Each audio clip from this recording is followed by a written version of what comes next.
ஒரு குட்டி கருதை இருக்கு. ஒருத்தர் வந்து சொல்லியிருக்கா, ஐயா எனக்கு வந்து சிரிக்க தெரிய மாட்டேங்குது, சிரிப்பு வரல அப்படின்னு சொல்லியிருக்காங்க. அவர் சொல்லியிருக்காங்க, ஒரு டாக்டர் கிட்ட போறான். டாக்டர் கிட்ட போயிட்டு, சார் வந்து எனக்கு சிரிக்க தெரியல, சிரிப்பு வரல, சிரிப்பு வர மாட்டேங்குது அப்படின்னு சொன்னாங்க. டாக்டர் சொல்றாங்க, ஓ சிரிப்பு வரல, என்னங்க அது என்ன, இவருக்கு என்ன மருந்து கொடுக்கறது, சிரிப்பு வரல, சிரிக்க தெரியல, என்ன செய்யறது இவனுக்கு? அப்ப சொன்னா, அங்க பக்கத்துல ஒரு சர்க்கஸ் இருக்கு, அங்க போங்க, அங்க போனீங்க தான் வந்து அங்க நிறைய ஜோக்கர் இருப்பாங்க, அந்த ஜோக்கர் பண்ற சேஷ பார்த்து உங்களுக்கு சிரிப்பு வரும் அப்படின்னு சொன்னாங்க. அதுக்கு அவன் சொன்னா, ஐயா ஜோக்கரே நான் தான், எனக்கு சிரிப்பு வர மாட்டேங்குது, என்ன செய்யறது? சோ உங்க வாழ்க்கையில சந்தோஷம் ரொம்ப முக்கியம், சந்தோஷம் ரொம்ப முக்கியம். சந்தோஷம் வேணும் அப்படி சொன்னா உங்க கூட இருக்கவங்க, உங்க நண்பர்கள், உங்களுடைய பெற்றோர்கள், உங்களுடைய கூட பிறந்தவர்கள், அவங்களை வந்து நீங்க கவனமா பார்த்துக்கணும். யாரோ ஒருத்தர் வந்து பின்னாடி, சார் சார் சார் நான் உங்களுக்கு பயங்கரமா 2 நாளா தேடிட்டு இருந்தேன் சார். தேடிட்டு இருந்தேன், நான் என்ன கொலகாரனா இல்ல கொலகாரனா அப்படின்னு சொல்லிடுறாரு. அது வந்து ரொம்ப செம்ம கியூட்டா இருக்கு. நிறைய தோல்விகள் இருக்கு.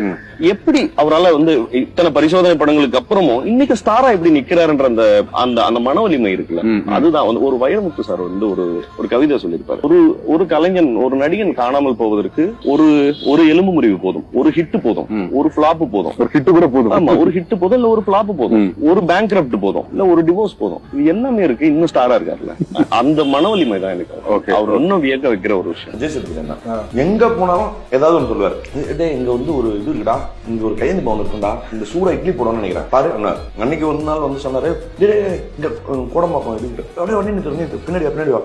அந்த சமயத்துல நான் இதுல ஒர்க் பண்ணும்போது இங்க வந்து அந்த வெங்காய போண்டா போடுவாங்க, இல்ல அங்க இருக்க 10 ரூபா போய் சாப்பிடா ஒன்னாரு. திடீர்னு பார்த்தா ஒரு கடைக்கு போனாரு, மீன் ஒரு சமையல் இருக்குண்டா, நான் வாங்கிட்டோ ஒன்னாரு. வேகி லவ்ஸ் ஃபுட்ல பயங்கரமா இருக்கும். அதாவது புது புது விஷயமா சொல்லுவாரு. ஒரு தடவை என்ன சொன்னாரு, நம்ம சிக்கன் சூப் இருக்குல்ல, சிக்கன் சூப்ல வந்து நம்ம இட்லியை வந்து சின்ன சின்னதா உடைச்சு போட்டாரு. சோ அந்த சூப் வந்து இட்லி அப்சர்வ் பண்ணிக்குவோம், இப்ப அது சாப்பிடுது அப்படின்னு. சோ விதவிதமா கண்டுலாம் பிடிப்பாரு. சோ சேதன் நான் வந்து ஃபுட் மேல வந்து பயங்கர கிரேவிங் இருக்கு. ஒரு என்ன சொல்றது, பெரிய பேஷனட் ஈட்டர். மாவு மில்லுக்கு போய் மிளகா தனியா வந்து அரைச்சிட்டு வரணும் அப்படின்னு சொல்லிட்டு இருந்தாங்க. நீ அரைச்சிட்டு வரியா போயிட்டு அப்படின்னு சொல்லி கேட்டாங்க. திடீர்னு ஒரு கொம்பு மதிச்சுட்டு, யார் தெரியுமா அப்படின்னு சொல்லி எங்க அம்மாட்ட கேட்டேன். எங்க அம்மா சொல்லு யார் நீ சொல்லுங்க. நான் அப்படியே என் கர்வம்லாம் உடஞ்சு போச்சு. சொல்றா யார் நீ? ஆக்சுவலா என்ன சொல்றதுன்னு தெரியல. சரி கூட செம கியூட்டான சீன். அதெல்லாம் அவ்வளவுதான் முடிஞ்சு. இதுல வேற என்னன்னு சொல்றது, சொல்லு யாரு நீ, யாருன்னு சொல்ல இல்ல.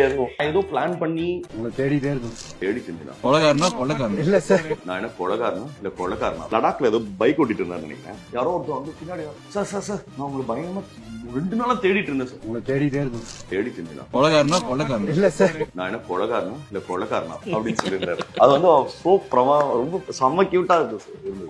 மாவு மில்லுக்கு போய் மிளகா தனியா வந்து அரைச்சிட்டு வரணும் அப்படின்னு சொல்லிட்டு இருந்தாங்க. நீ அரைச்சிட்டு வரியா போயிட்டு அப்படின்னு சொல்லி கேட்டாங்க. நான் வந்து அந்த சமயத்துல திடீர்னு ஒரு கொம்பு முளைச்சிட்டு, யாரு தெரியுமா அப்படின்னு சொல்லி எங்க அம்மாட்ட கேட்டேன். எங்க அம்மா சொல்லு யாரு நீ அப்படின்னாங்க. நான் அப்படியே என் கர்வம்லாம் உடஞ்சு போச்சு. சொல்றா யாரு நீ? ஆக்சுவலா என்ன சொல்றதுன்னு தெரியல. சரி கூட செம கியூட்டான சீன். அதெல்லாம் அவ்வளவுதான் முடிஞ்சு. இதுல வேற என்னன்னு சொல்றது, சொல்லு யாரு நீ, யாருன்னு சொல்ல இல்ல. ஏதோ பிளான் பண்ணி இப்படி சிம்பிளா இருந்தால்தான் பிடிக்கும் அப்படின்னு சொல்லி என்ன அது ஒரு ரூலா மாத்திலாம் இருக்கல. எனக்கு இப்படி நான் இப்படிதான் இருந்திருக்கேன், அதனால இப்படி இருக்கேன், அவ்வளவுதான். இப்ப சரி ஓகே, நான் இப்ப சிம்பிளா இருக்க கூடாதுன்னு வச்சுங்க, நான் என்ன பண்ணலாம்னு சொல்லுங்க, அந்த மாதிரி பண்றேன். இப்ப நான் வந்து பாடி லாங்குவேஜ் மாத்திட்டு அதுதானே பிரிட்டன்ஷன் வந்து. இப்ப ஒருவேளை நான் என்ன சொல்ற பெரிய பெரிய சக்சஸ் எல்லாம் இன்னும் பயங்கர ஹெவியா மாறின பிறகு அது மாறிடுச்சுன்னா மாறுமோ எனக்கு தெரியல. இப்போதைக்கு ஒண்ணும் இல்ல. அதனால ஃபர்ஸ்ட் நீ என்ன பண்ண, சினிமா படம் தானே நடிக்கிறோம், அதுக்கு என்ன பண்றது, அதுக்கு ரெக்கையா முளைச்சு. பெரிய மீட்டிங்கா இருந்து நான் ஒரு டப்பிங்ல தான் அவரை மீட் பண்ணேன். அவரு வந்திருந்தாரு. ஸோ அவர் என்கிட்ட 2-3 விஷயம் சொல்லியிருந்தாரு. நீங்க ரைட்டரா, நான் அப்ப வந்து சிவா சார் சொன்னாங்க, சிவா சார்ட்ட கேட்கிறாரு, இவர் எங்கேயோ பார்த்துருக்கேங்க. இல்லைங்க நான் இவர் எங்கேயோ பார்த்துருக்கேங்க அப்படின்னு சொல்லிட்டே இருக்காரு. அப்போ சிவா சார், இல்லை சார் இவர் ரைட்டர், நம்ம ஆஃபீஸ் கூட நீங்க வரலையே சார் அப்படின்னு. இல்ல கரெக்ட், நான் எங்கேயோ பார்த்துருக்கேன் சொல்லும்போது, இல்ல சார் காலால நடிச்சிருக்கேன். கரெக்ட், ஆமா. அப்புறம் விக்ரம் வேதால பார்த்தேன் அப்படின்னு சொல்லி சொன்னேன். அப்புறம் சொல்லிட்டே இருந்தேன், ரொம்ப தேங்க்ஸ் சார், நான் ரொம்ப என்ஜாய் பண்ணேன் இந்த படம் ஒர்க் பண்ணது அப்படின்னாரு. அண்ட் எவ்ரி டைம் டப்பிங்ல ஏதாவது ஒவ்வொரு டைலாக் பேசிட்டு சிவா சார்ட்ட கேட்பாரு, ஓகேவா அது அப்படின்ட்டு. அதுக்கப்புறம் பக்கத்துல மணி ஓகேவா அப்படின்னு கேட்பாரு. ஸோ அது வந்து அப்பதான் வந்திருக்கேன்றதை தாண்டி சார் அது ஓகேல கரெக்ட்ல அப்படின்னு.